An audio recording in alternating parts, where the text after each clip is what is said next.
Welcome back to this channel once again, and I'm here with one interesting topic in ILE RPG, that is difference between EXT PGM and EXT proc.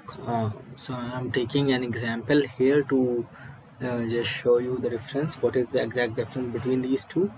Because there is a much confusion in between these two, that when to use EXT PGM and when to use EXT proc. Okay, so just go to uh, so first thing I'll be showing you XTPGM. So as we all know that XTPGM is used when we want to call that program object. Okay, so in case if we want to call a program object, so then I'll be using the XTPGM thing. Okay, so how it works, let's see. um, so this is the program source member ILE PGM 17, where one sub procedure is defined, and this is the prototype of that, and this is the body of that, and procedure interface for that. So prototype is just used to call that procedure, and procedure interface, this one is for accepting, or you can say receiving, the parameters. Now you can see that these the sub procedure is called from the main function, main procedure, you can say. So the main procedure is defined here, so which is accepting three input parameters, out of which some is getting returned. But as you know that when we are using XGPGM, we cannot return anything, so all will be the input, the part of the parameters.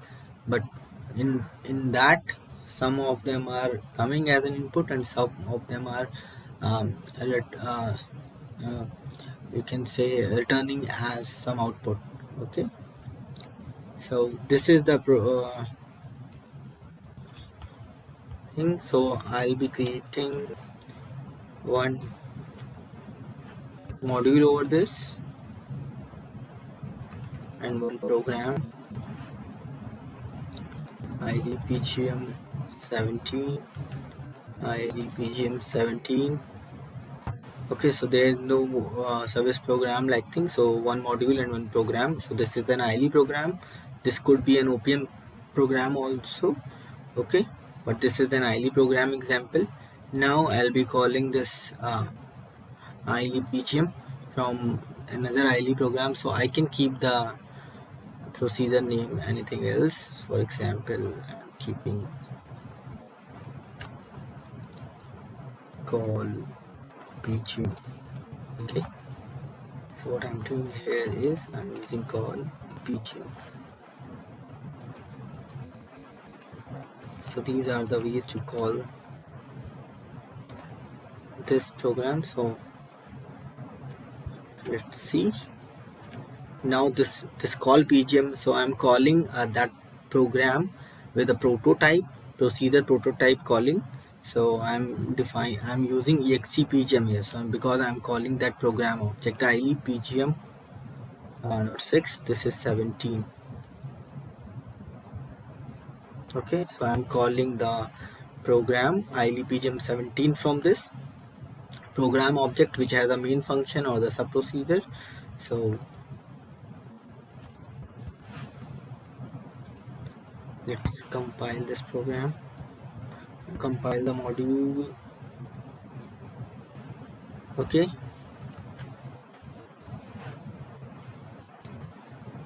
create the PGM ILE PGM 17a, ILE PGM 17a. So there is no binding required here, because we are calling the program object, we are not calling any procedure, so no binding required. That's why the EXTPGM works.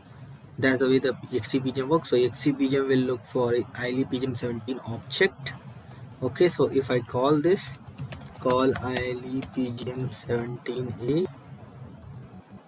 Okay, you can see the result is 22, 22 and 70.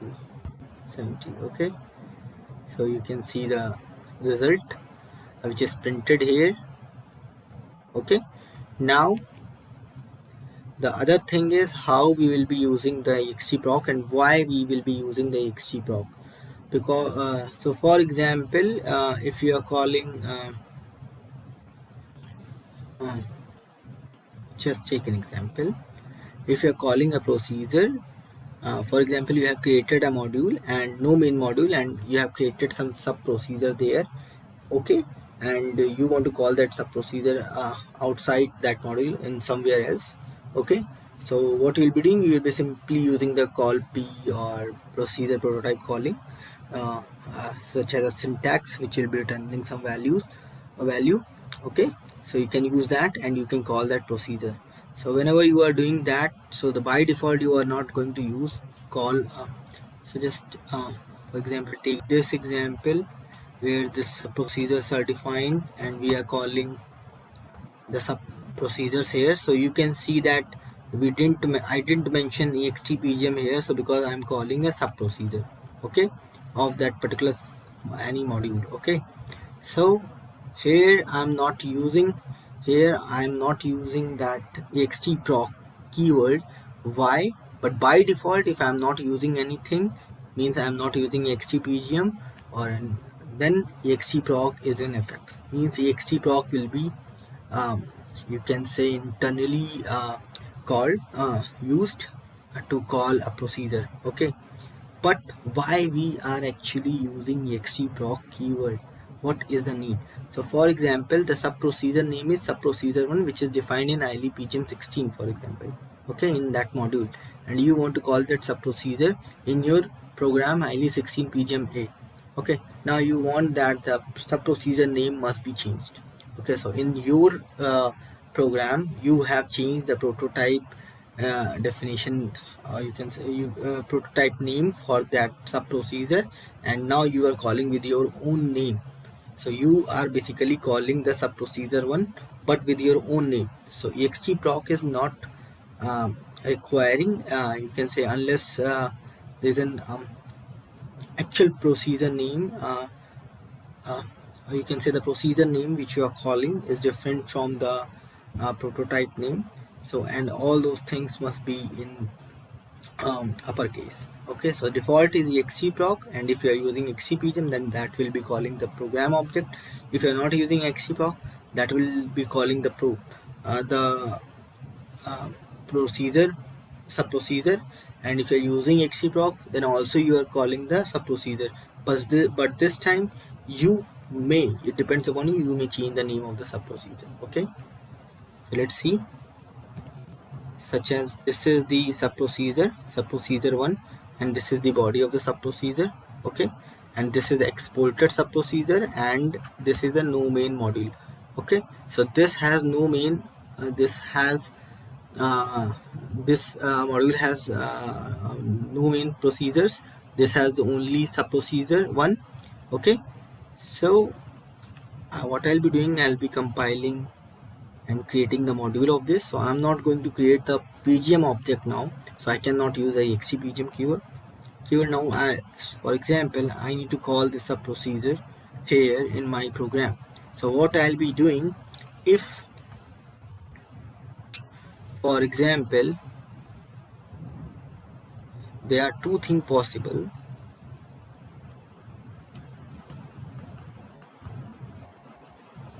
let's take example 16b, okay. So there are two things possible, sub procedure 1, okay,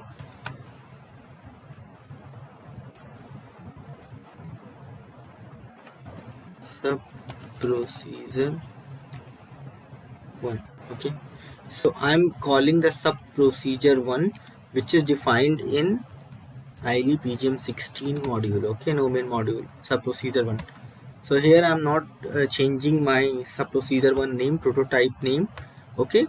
So it is matching with the name which is defined there in that module, no main module. So I'm calling that only. So for now I don't need the extproc keyword, okay. Just compile this module. Now create the PGM ILE PGM 16b, ILE PGM 16b, Another module is ILE PGM16. Either I can bound the module, or I can create a service program over that, and then I can bind the service program by mentioning here. Okay, I'll be showing you that also. Just now call ILE PGM16P. So you can see the result. The result is here. Now, for example, if you don't want to use subprocedure one name, so you can use your own name. So for example, I have written the name add two numbers. So add two numbers, I have changed the name of the prototype to add two numbers, and I use extproc. So extproc will basically call this subprocedure one. Okay, so subprocedure one is defined in ILE 16 PGM. Okay, so I'm basically calling subprocedure one. As you can see, I'm calling this subprocedure one, but I have changed the name of that subprocedure in my program. Okay, now I'm calling add two numbers. I'm not calling add subprocedure one here. So you can change. So this is the main usage of extproc. Else by default extproc is called. So if you are not changing the name of that prototype in your program, so if you're not changing the name of the prototype which is defined in some module or service program procedures in your program wherever you are using, then you must not use extproc keyword. Else if you are changing the name, you must use extproc keyword. Okay, so just compile this also. So you can see the module is created successfully for this also. Just create the program. So this will be ILE PGM16A binding the module. Call ILE PGM16A. Okay, you can see the result. What you can do one more thing. You are binding the module, you can bind the service program also. So you need to create the service program over that ILE PGM16, ILE PGM16 export all. Okay, so now you have created the service program. Now what you will be doing, you will be creating the program objects 16A by binding the service program, not the module. ILE PGM16. So 16A is created and 16B is also created. All ILE PGM16A and B. So both the method works. Better approach would be to use service program. These are the two calling programs which shows the effect of extproc. So you can change the name of the subprocedure prototype name. Okay, name in the prototype. Okay, so here you are using the same name, so you didn't use extproc, but here you are using the a different name from the subprocedure name which is defined in that module. So you are using the extproc keyword. So this is the main difference between extproc and extpgm. So extpgm is a case where you are calling a program object where there is some main function present also. Subprocedures, maybe there were some subprocedures maybe, and the main function must exist there. Okay, and but in this case you are only calling the subprocedure, there are no main functions. Okay, so that's all in this video. Thank you, and have a nice time.